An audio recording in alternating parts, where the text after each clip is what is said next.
In Pit Lane, brought to you by Online Invent, and with thanks to our Platinum Star Patreon supporters.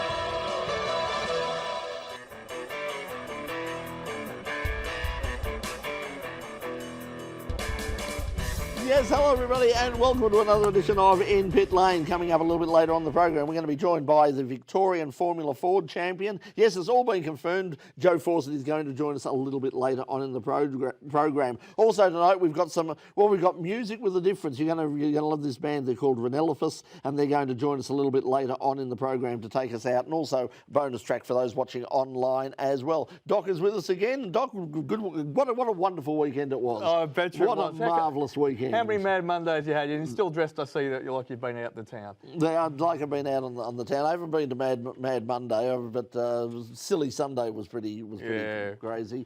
Okay, but we don't have time to talk about football apart from congratulations to everybody at Collingwood. And all we can say is let's go to the In Pit Lane Motorsport News.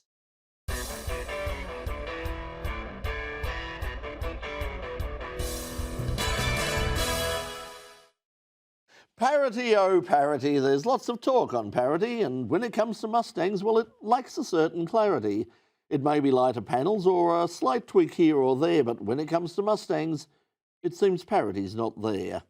Yes, with apologies to T.S. Eliot, and indeed John Clark, it would seem the major talking point for the first Bathurst 1000 of the Gen 3 era is parity, or rather, the lack of it, according to Ford. The Mustangs have gained some new lighter panels and a few minor tweaks in the engine mapping department, but the big question for this weekend remains, can anybody beat the Camaros? The dominant teams in this year's title chase, Erebus and 888, locked out the first 4 places at Sandown, and there's every indication that they may well do it again this weekend. Of course, if the Fords do become competitive, and God forbid one actually wins the thing, the cries of sandbagging will drown out the sounds of all 28 cars racing around the mountain this weekend. On the back of their current success in supercars, Erebus may now be turning their attention to NASCAR.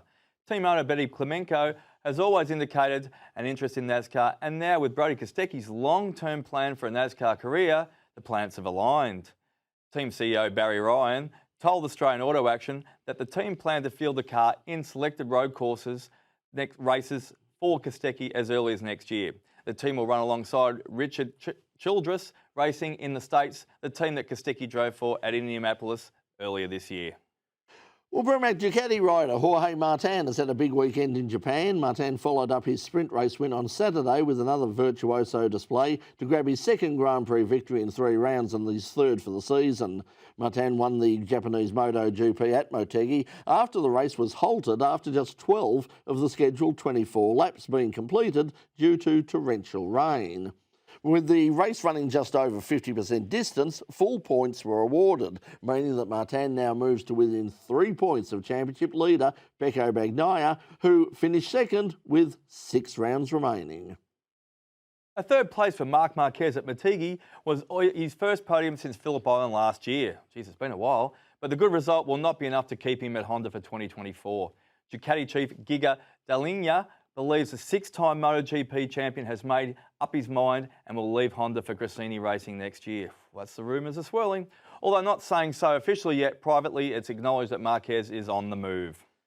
Well, there was no Formula One this weekend, but in the States, the major race series are counting down to the final rounds. NASCAR headed to the famous Super Speedway at Talladega. A young Australian had a breakthrough win at Laguna Seca, and NHRA rolled into St. Louis. And it's there that we'll kick off a short but sweet In Pit Lane international wrap.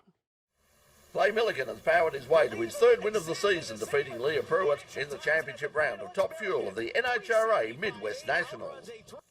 Funny car driver Matt Hagan picked up his 5th win of the season for Tony Stewart Racing, defeating defending world champion. World champion of what? The United States? Ron Capps in the final round. Pro Stock saw another win to Greg Anderson as the veteran won for the second straight weekend in the finals against Aaron Stanfield. Gage Herrera continued his dominant season, defeating teammate Eddie Kravick in the final round of Pro Stock Bike. And Pro Mod driver Jordan Lazick won with a solo run after his opponent Jason Scruggs was unable to make the start. A nail-biting finish at the Talladega Superspeedway as Ryan Blaney's team Penske Ford edged out Kevin Harvick in a thrilling run to the flag. The victory, Blaney's third at Talladega, secures his place in the next round of the NASCAR Cup Series playoffs. Despite leading only 8 laps, Blaney took the lead in the final 2 laps to clinch his second win of the season. Post-race technical inspections, however, saw Kevin Harvick disqualified for violating windshield fastener rules. This bumped playoff drivers William Byron and Denny Hamlin to second and third places, respectively. Corey LaJoie secured his third career top 5 finish in 4th, narrowly avoiding a huge multi-car.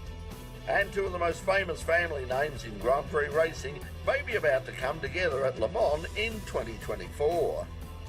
Speculation's growing in Europe that Mick Schumacher and Jack Doohan will drive for Alpine in next year's World Endurance Championship. Doohan's already Alpine's Formula One reserve driver, while Schumacher fills a similar role at Mercedes. The 2 drivers are known to be close friends, while their fathers, Michael and Mick, share 12 world championships between them on 2 wheels and 4. Alpine continued the development program of its A424 hypercar with another 2-day test session at the Motorland circuit in Aragon with drivers Nicolas Lapierre and Matteo Vaxivière. And you're watching In Pit Lane. We're going to take a break, but when we come back, we'll be joined by the Victorian Formula Ford Champion, Joe Fawcett, and tonight's band, Renelophous. That's coming up in just a moment. Don't go away. We'll be right back.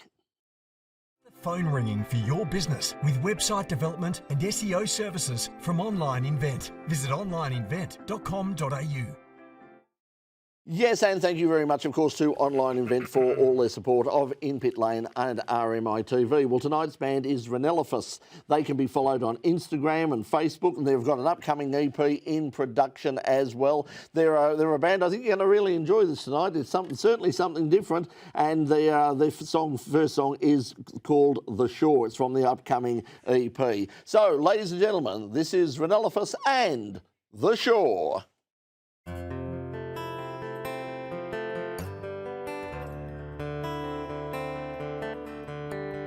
Sit and stay today to finish watch it. Get back and enjoy the show.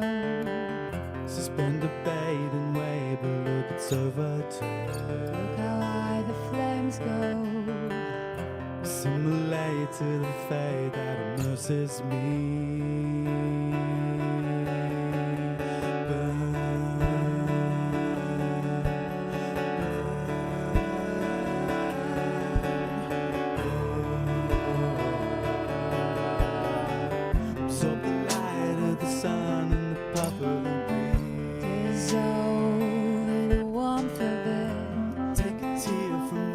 Saturate the sea. Oh, transform with it. See the honey run, separate the bee. One day will be complete. Have a friend in your room, help let him.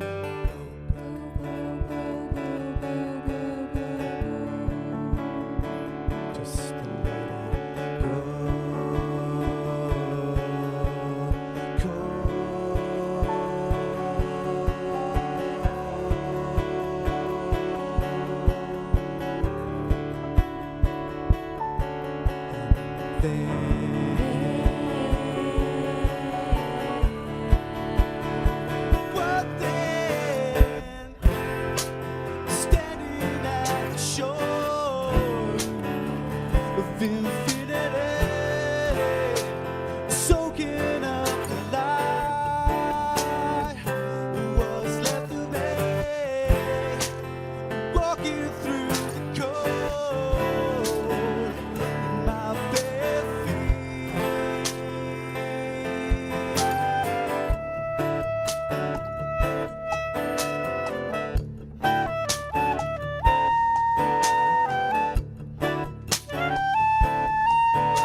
infinity, soaking up the light.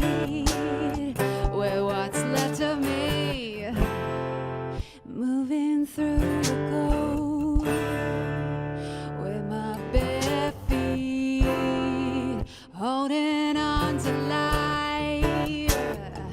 Oh, what's left of it, is it loving as you say? 'Cause now I'm feeling confused with all your double meanings, mixed messages. Today you praise me like a goddess, but tomorrow's a fuse, leaves a bruise deep inside my chest. I say a word and you take it and twist it around, turn it into a grenade and throw it right back at me. I gotta say, you better face it, I'm done. I refuse to fight, I'm gonna disappear.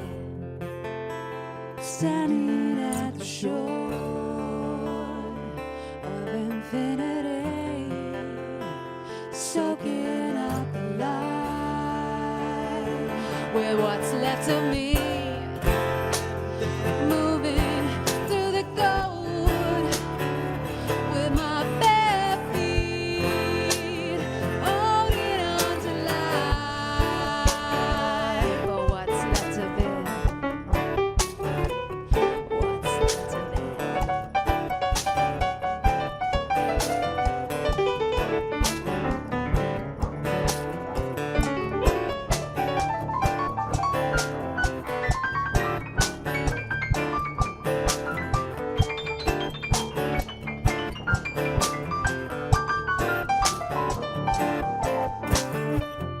Lay and stay tonight, watch the planets turn. The one setting sun in the septillion blur. Flip up the stone just to see all the beaters flee. Pick up the rock and throw it out to the sea.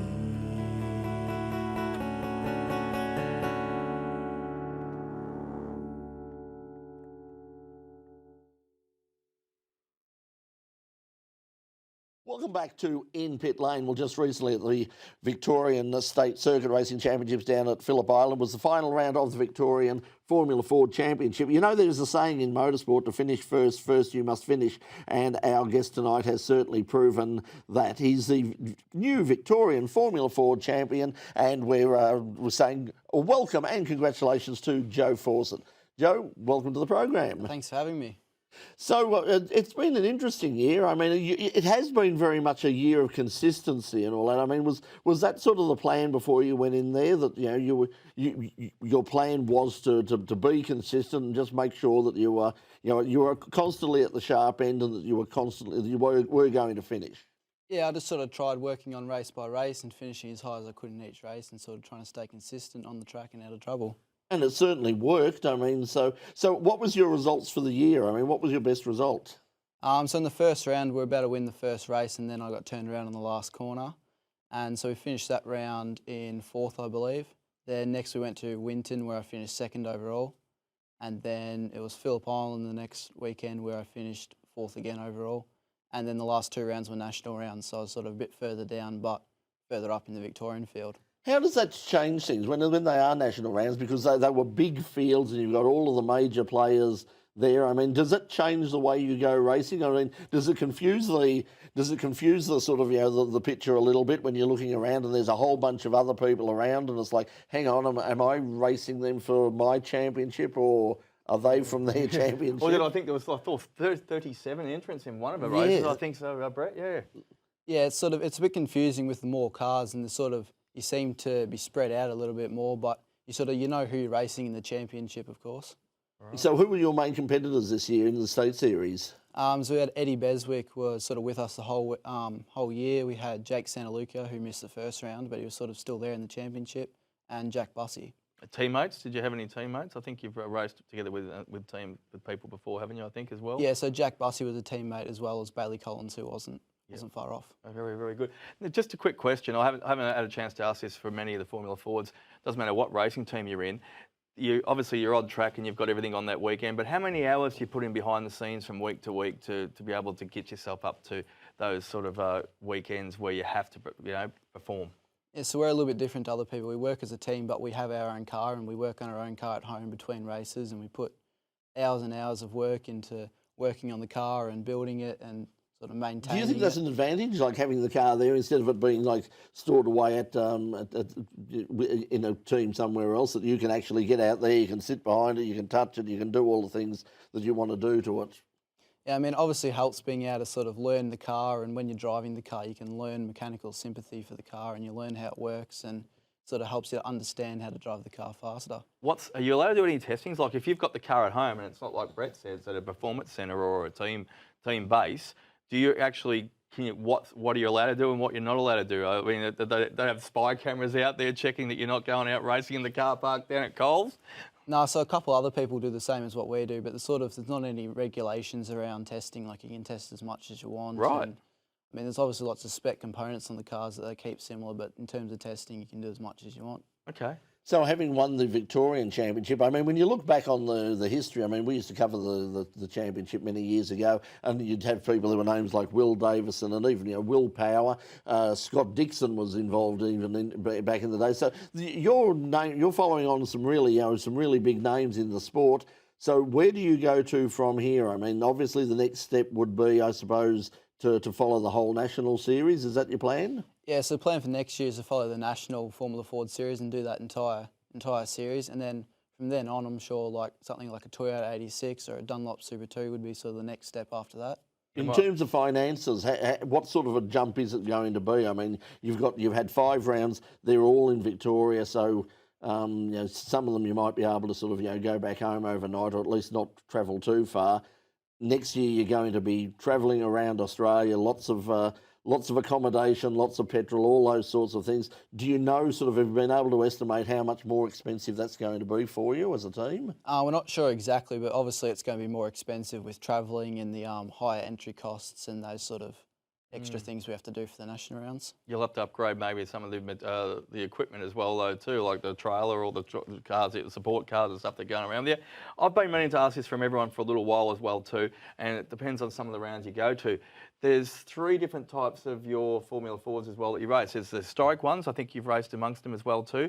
What is the difference between a Kent and a Duratec? Tell us. Finally, someone might be able to tell us. Yes. You're smiling straight away, so you know. The Duratec cars are like a newer car, so they'd use a quicker, more developed engine that's out of a later model car compared to the Kents, which is a different style of engine that's slower. Right. And the Kent is an amazing, and when you think about it, I mean, that was my first car was a Mark II Cortina, a 1965 Mark II Cortina. It had a Kent engine in it. I mean, that's how old those engines are, and they're still putting in a lot of good performances. But the Duratec engine, that's one of the things in terms of the long-term future of Formula Ford. Obviously, they haven't made either the Kent or the Duratec engine for many years. In the United States, they moved to the Honda engine. Has there been any discussion about changing anything major in Formula Ford? I know there was some talk, which seems to have died down a bit now. It seems that everybody is, let's not mess with it. It's doing fine. Yeah, as you said, they have been a bit of talk about sort of updating Formula 4 and specifically like the safety features of the cars, but it sort of died down after it seemed like it was going to be a little bit sort of impractical and obviously you'll be able to source some engine parts as well, and expensive too. I Yeah. mean, and that's been the success, isn't it? I mean, it's still an affordable first step for people like you, isn't it? People who like just families and people who with small businesses or all that. You can still afford to get in there and follow the state round. Yeah, of course, it's a lot cheaper than other forms of motorsport, but it's still not cheap. Like, you can sort of choose how much you want to spend on it. Like, you can really go and develop the cars heavily and work and do test days, or you can sort of spend a little bit less and do less but still be competitive. If people didn't know you before, they're going to know you now, because as we asked the hard-hitting questions and haven't used that line for a while. Number 23 on your car. You got the curly sort of sandy hair. Is that Dermot Brereton-esque for the 23, or is it Shane Warne? So the 23 actually came from the date I was born. Right. So it doesn't have any sort of relation to anything else apart from that. You can get some tips from Dermy anyway, because he's got the hairstyle just like you as well, too, and he's a hard hitter. So. Yeah, but I don't think Joe needs the Botox yet. No, you're right, though, too. And if Dermy's watching, he doesn't like mention of the Botox. Trust me, I know. He loves his cars, though. He does love his cars. Okay, Joe, stay with us at the moment because we're going to have a quick tip for Bathurst from you on the third segment. But right now, we're going to take a break here on In Pit Lane. When we come back, more from our guest, Joe Fawcett, and also music from Renelophous. Don't go away. We'll be right back. Okay, can we have the band in position and they can tune up for their final song? Let's have the big bang. So, for those of you who are watching at home, the band have got to do a bit of tuning for their retuning for the next for their song to take us out a little bit later on the program. Now, Joe, while there, saw that you had you're from whereabouts? Are you from? Ballarat. You're from Ballarat, and I saw that the local media up there gave you a bit of coverage as well. You had a bit of news coverage. Yeah, so Win News reached out to us and they sort of wanted to tee up an interview and sort of get to know this category and myself a bit more. And that's one of the things about that we unfortunately miss nowadays because of everything is so national and all the rest of it. But it's really good that there is still, and Winter have been very good. I mean, you see them often at Winton, you see them in, so they've been really good in terms of in talking to you guys, isn't it? One thing about Prime and Win and all those country TV stations, they are affiliated with the main game is they still actually reach out to the country life and the people at heart up there and do some feature stories as well as their local news. Some of them they have. So yeah, good on them. Kudos to those as well too. I used to live in the country and you rely on those sort of. You're a country boy, aren't you? Thank God he's a country boy. I was going to say boom. Just before we flick over to Renelophous as well though. How do you warm the tyres up? You must have a heated garage up there. It'd be freezing at the Rat, wouldn't it? So we're sort of like on the track, which is. We sort of... You got a little track up there or something you can go to? We don't have a track at home, but we're sort of on the actual racetrack itself. Yep. Just sort of use lots of brake, lots of throttle to heat up the tyres. Yeah. So with the sponsorship for next year for the National Series, I mean, your sponsors now, I mean, is it sort of basically family sponsorship or do you have outside support? So Ballarat Bolts and Fasteners is a family brand, but Construct, they are a construction brand that sort of have joined this year to help us a bit of monetary support for the season. And will they be on board? Do you know if they'll be on board for next year yet? I believe they will, yes. You're always wearing the hoodie, so that's it. Well, don't wear it out. Yeah, I mean that's there, and he's good. Obviously driving with his head as well, not just other parts of the anatomy. I mean, he's thinking about these things, so that's a good sign. Renelophous is getting a little bit toey over there. Are they? Well, okay. Well, we'll get there. So now, have you guys are all tuned up and ready to go? Are you or? You are. I'm getting thumbs up. Okay, so we will go to our third segment. Then, Pete, and we'll go into the competition. Now, welcome back to In Pit Lane. Hey, if you like music that we have on the program and you're into music yourself, we've got a great competition for you. I mentioned this a couple of weeks ago. It's a Pioneer DJ DDJ 200 DJ controller from our friends Elliot Barber and Pioneer DJ Racing. I mean, here's what you could win. Have a look at this. How would you like the chance to win this great Pioneer DJ DDJ 200 DJ controller? How many times can you say DJ in a sentence? Thanks to In Pit Lane and Elliot Barber Racing and their sponsor Pioneer DJ. There's another one. For your chance to win, just email us at competition@inpitlane.com with the subject Pioneer DJ comp and answer this very hard question.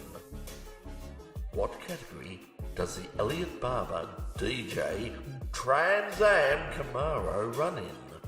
One lucky In Pit Lane viewer will be selected at random to win this great prize. The competition is limited to Melbourne-based viewers of In Pit Lane only, so sorry to the rest of the universe. And thank you once again to Elliot Barber Racing and Pioneer DJ for making this competition possible.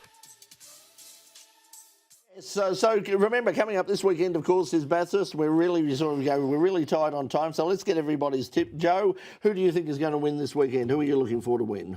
You can never really tell, but I think Brody Kostecki. Ooh. Certainly got the form, or got the runs on the board at the moment. Doc, your tip? The heavy hitty. The heart says I want Thomas Randall. I want him to go. He's going all right this year. But good friend of ours. Just having a bit of a heart attack right now. This hurts to really say, but I think Brock Frenny's got some good form of late. He might rise to the cream of the top. But anyway. It's hard to see anybody apart from the Camaros winning. I'm going to step right outside. I'm going to go for a Mustang win and Chaz Mostert. Oh, So there you go. He knows how to do it. Yep, he's a good Bathurst driver. Okay, we'll find out. We'll have all the details and all the news from Bathurst next week on the program. Now, to take us out tonight, tonight's band is Renelophous, and they can be followed on Instagram and Facebook. They've got a new EP in production at the moment, and you can find them on, as I said, Spotify and Apple Music, all sorts of places. But right now, they're going to take us out with a song, and they're going to take us out with, in fact, from the Blue Dot EP. The song is This One. So until we see you next week, here's Renelophous and This One. Good night.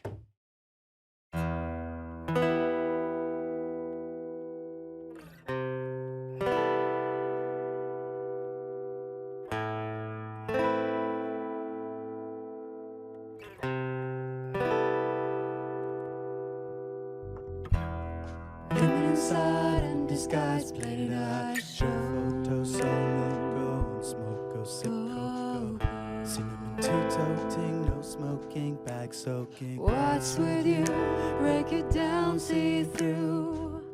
Wrestle it all on my own, into my home, can't break a bone. Wrapping me up in my zone, cuddle the phone into this hideaway. Your crushes are physically gone, everyone. Only you call away out of this clique, and I can't call this chick because someone might think that I think with my ticket. So what if I suddenly do? You think that I'm gone, jeopardize all of these things I've been through. You do carry it all on my own, into my home, can't break a bone. What's with you? Break it down, see through. Human inside and disguise, painted eyes, photo, solo, go, smoke, go, sip, go. Sipping tea, toting, no smoking, bag soaking. What's with you? Break it down, see through. So many troubles within, and how can I hurry along? Then, what if it's already gone? Well then, last with you, broken down, seen through.